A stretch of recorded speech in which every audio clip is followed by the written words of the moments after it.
விரும்புகிற காரியம் என்ன தெரியுமா?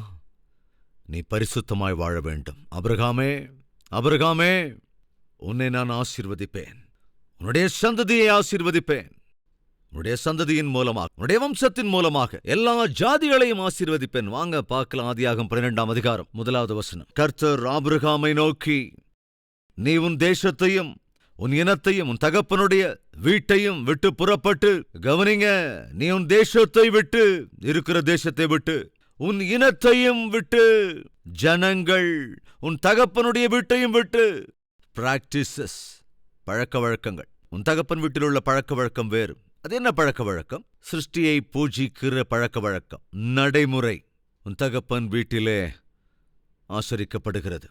ஆனால் நீ உன்னுடைய ஊரை விட்டு, உன்னுடைய மக்களை விட்டு, உன் மூதாதையரின் பழக்க வழக்கங்களை விட்டு வேறாகி, நான் உனக்கு காண்பிக்கும் தேசத்துக்கு போ. நான் உன்னை பெரிய ஜாதியாக்கி உன்னை ஆசீர்வதித்து உன் பேரை பெருமைப்படுத்துவேன். நீ ஆசீர்வாதமாயிருப்பாய். நம்மள யாராவது இருக்கீங்களா? நான் ஆசீர்வாதமாயிருக்க வேண்டும் என்றால் தேவன் சொல்லுகிறார், சிலவற்றை விட வேண்டும். பாவ பழக்க வழக்கங்களிலிருந்து நீ விலக வேண்டும். பாவம் செய்வோர் மத்தியிலிருந்து நீ விலக வேண்டும். பாவம் நிறைந்த ஏரியாவிலிருந்து, பாவம் நிறைந்த பிளேசஸை விட்டு, பாவம் நிறைந்த பிரஜைகளிலிருந்து, பாவம் நிறைந்த பிராக்டிசஸ்லிருந்து விலக வேண்டும்.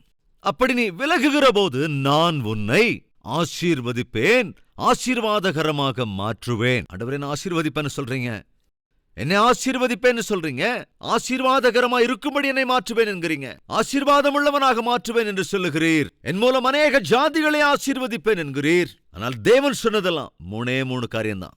பாவம் செய்து கொண்டிருக்கிறவர்கள் மத்தியிலிருந்தும், பாவ காரியங்கள் நடக்கிற இடங்களிலிருந்தும், பாவ பழக்க வழக்கங்களை ஆசிரிக்கிறவர்களையும் விட்டு என்னை விலகச் சொல்லுகிறீர். நான் வருகிறேன் ஆண்டவரே. செப்பரேஷன். கவனிங்க ஃப்ரெண்ட்ஸ், ஆபிரகாம் மகா பெரிய ஆசீர்வாதத்திற்கு காரணனானான், ஆசீர்வாதகரமானவனாய் மாறினான். என்ன சொன்னார் தேவன்? சகல ஜாதிகளுக்கு உன்னை ஆசீர்வாதமாக நான் மாற்றுகிறேன் ஆபிரகாம். என் வார்த்தையை கேட்பாயா? தேவன் சொன்னபடியே அன்று ஆபிரகாம் செய்தான். அதேபோல எல்லா ஜனத்துக்கும் உன்னை ஆசீர்வாதமாக்குவேன் என்றார் தேவன். எப்படி? ஆபிரகாம் தேவனை நம்பினான், அது அவனுக்கு நீதியாக எண்ணப்பட்டது. ஆபிரகாம் தேவனுடைய வார்த்தைக்கு செவி கொடுத்தான், தேவனுடைய சித்தத்தின்படி செய்தான். ஆபிரகாமுக்கோ பிள்ளைகள் இல்லாத போது தேவன் பிள்ளையை கொடுத்தார். அந்த குமாரனுக்கு ஈசாக்கு என்று பெயரும் வைத்தான். அந்த ஈசாக்குக்கும் 2 குமாரர்கள் பிறந்தார்கள். அவர்கள் யாக்கோபு ஒருவன். யாக்கோபுக்கு பிள்ளைகள் பிறந்தார்கள். அந்த பிள்ளைகளில் யூதா ஒருவன். யூதாவின் கோத்திரத்திலிருந்துதான் தாவீது பிறந்தான். தாவீதின் வம்சத்திலிருந்துதான் உலக இரட்சகரான இயேசு கிறிஸ்து பிறந்து வந்தார். இயேசு கிறிஸ்துவினுடைய பிறப்பு இந்த உலகத்திற்கு ஆசீர்வாதகரமாயிற்று. அவரை விசுவாசிக்கிறவர்களின் வாழ்க்கைகள் உலகத்திற்கே ஆசீர்வாதகரமாக மாறிற்று. சாதாரணமா நம்முடைய கண்களால் பார்க்கிற எதுவாக இருந்தாலும் யோசிச்சு பார்த்தீங்கன்னா, அவற்றில் அதிகபட்சமானவைகளை கண்டுபிடித்தது யார் என்றால், ஆண்டவராகிய இயேசு கிறிஸ்துவை விசுவாசித்த மகா ஞானிகள்தான். அவைகளில் ஒன்று நம் கண்களுக்கு முன்பாக காணப்படுகிற இந்த லைட்ஸ் கண்டுபிடித்தது யார் என்று தெரியுமா? Thomas Alva Edison. 100க்கும் மேலான நாம் அன்றாடம் பயன்படுத்துகிற அநேக வஸ்துக்களை கண்டுபிடித்தது தாமஸ் ஆல்வா எடிசன். அந்த தாமஸ் ஆல்வா எடிசன் இடத்தில் ஒரு நாள் கேள்வி கேட்டார்கள், எவ்வளவு பெரிய மகா ஞானம் உங்களுக்கு எங்கிருந்து வந்தது என்று கேட்டபோது அதற்கு அவர் வானத்தை அண்ணாந்து பார்த்து அவரிடத்திலிருந்து என்று சாட்சி சொன்னார். அன்பு சகோதர சகோதரிகளே, தேவன் ஆபிரகாமுக்கு வாக்கு பண்ணினார், நான் உன்னை ஆசீர்வதிப்பேன் என்று, உன்னை ஆசீர்வாதகரமாக மாற்றுவேன் என்று, உன்னை கொண்டு சகல ஜாதிகளையும் நான் ஆசீர்வதிப்பேன் என்று சொன்னார். இன்று நாம் தேவனை ஆராதிக்கிறோம் என்றால் அதற்கு காரணம் என்ன தெரியுமா? அன்று ஆபிரகாமுக்கு இருந்த கீழ்ப்படிதல் தான்.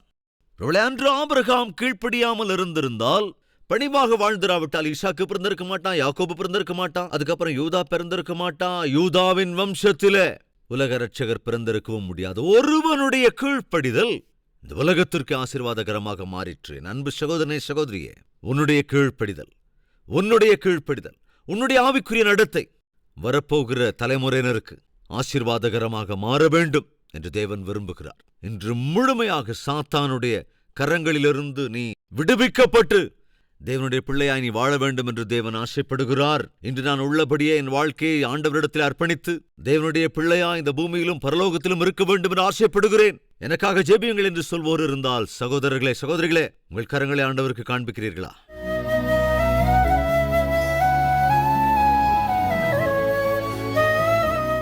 மகா பரிசுத்தமும் அன்பும் நிறைந்த பிதாவே, நாங்கள் எல்லாவற்றுக்கும் நேரம் ஒதுக்க வேண்டும். ஜெபிப்பதற்கும் உம்முடைய வார்த்தைகளை தியானிப்பதற்கும் வாய்ப்பு கிடைக்கிற ஒவ்வொரு முறையும் உம்முடைய சந்நிதியிலே காணப்படுகிற கிருபையை ஒவ்வொருவருக்கும் அருளி செய்ய வேண்டும் என்றும், பாவம் நிறைந்த இடங்களிலிருந்தும் பாவம் செய்வோர் மத்தியிலிருந்தும் பாவ பழக்க வழக்கங்களிலிருந்தும் விலகி பரிசுத்தரான உமக்கு நெருக்கமாய் உம்முடைய சந்நிதியிலே நித்திய காலம் இருக்கிற அந்த பாக்கியத்துக்காக தங்களை தாங்களே அர்ப்பணித்திருக்கிற ஒவ்வொருவருக்கும் இறங்கி ஆண்டவர் அவருடைய பெயர்களெல்லாம் உம்முடைய ஜீவ புஸ்தகத்திலே எழுதப்பட்டு நித்திய காலம் உம்முடைய சந்நிதியிலே காணப்படும் மகா பாக்கியத்தை எல்லோருக்கும் அருள வேண்டும் என்று இயேசு கிறிஸ்துவின் நாமத்தில் வேண்டிக் கொள்கிறோம் பிதாவே.